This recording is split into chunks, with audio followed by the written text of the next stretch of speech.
War is something that should never be taken lightly, and there are rules that must be followed to prevent unnecessary death and chaos. Here are 10 illegal war weapons. Before we begin, we want you to hit that subscribe button and be the first to know about the latest videos from the richest. Laser beams. We know what you're thinking. We all have laser pointers that we will jokingly point in each other's eyes for good fun. So how can laser beams be illegal? Well, the laser pointers that are out on the commercial market aren't meant to cause permanent blindness. The laser beams that are used in warfare are much more powerful and can cause some extensive damage to one's eyes to the point where they are permanently blind. In the 19th century, a worldwide prohibition was issued against weapons that caused permanent blindness. Plastic landmines.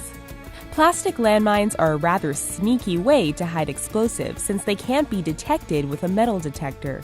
But because they interfered with surgeons being able to treat their patients, plastic landmines are forbidden in warfare per Protocol 1 of the 1979 Convention on Certain Conventional Weapons.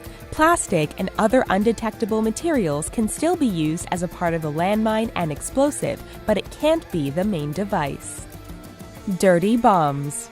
Dirty bombs are explosives that are laced with radioactive material, and they are used so that enemy land cannot be used by anyone, even the country that set off the explosive. Salted bombs are similar, but their effect is on a nuclear scale as they contain an isotope of another substance like cobalt, gold, zinc, or sodium. When detonated, it creates a huge cloud of fallout. If you're familiar with the Soviet doomsday device from Dr. Strangelove, it is the same type. Given the effect these types of bombs would have on civilian life, that is why they are illegal. Poison and hollowed point bullets. Per the Strasbourg Agreement of 1675, poison bullets are illegal. Not only did soldiers used to soak their bullets in poison, but they would also put their bullets in dead bodies and even latrines, so that when fired into a human body, there would be a huge risk of infection from the bullet wound. Thanks to the Hague Convention of 1899, any bullets that exploded or expanded were outlawed, as well to prevent shots that made death inevitable.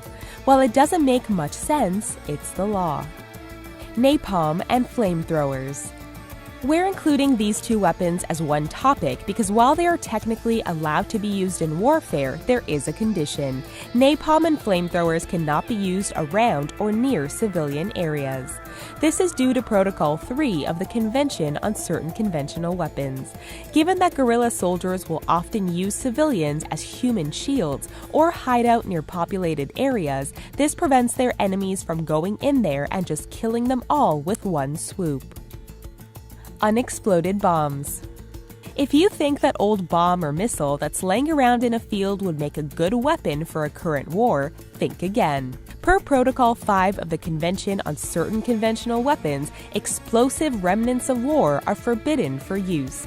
That includes artillery shells as well as bombs. This law came into effect in the 1990s when jihadists in Afghanistan were using old explosives that the Soviets left behind after a previous conflict in the country.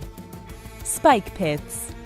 Spike pits were notoriously used in Vietnam as well as the Pacific in World War II, and they maimed and brutally killed its victims with a single fall. But thanks to Protocol 2 of the 1979 Convention on Certain Conventional Weapons, spike pits are now outlawed. Technically, spike pits were viewed as biological warfare. Even those who were lucky enough to survive an encounter with a spike pit normally had to deal with infections from the cuts afterward. Bioweapons. Biological weapons have been used for centuries, from smallpox blankets being given to Native Americans to medieval knights throwing dead bodies over castle walls for the sake of spreading disease. It seems like a clever way to take out an enemy using Mother Nature's fury, but thanks to the Biological Weapons Convention, which supplements the Geneva Protocol, bioweapons are no longer allowed to interfere with warfare. This also includes using animals and bugs as a vehicle to spread diseases and illnesses. Phasers. This may sound like something from a science fiction movie, but phasers and other energy weapons are very much real. They are known as directed energy weapons, and they include things like death ray lasers, sonic cannons, and real-life plasma rifles. Any directed energy weapons that are powerful enough to kill a human are forbidden in warfare. Gases. Gases like mustard gas, nerve gas, phosgene gas, and tear gas are all illegal to use during wartime. Mustard gas will cause the victim to drown in their own lung fluid, while nerve gas will make the entire nervous system shut down. During World War I, phosgene gas was responsible for 85% of chemical deaths, and it was lethal because it was colorless and odorless. And the Hague Convention outlawed tear gas because it is an inhalant that affects breathing. What do you think of these war weapons? Do you agree with them being illegal? Leave us a comment down below and share your thoughts with us. Give this video a thumbs up if you found it informative, and don't forget to check out these other videos from The Richest. Thank you for watching.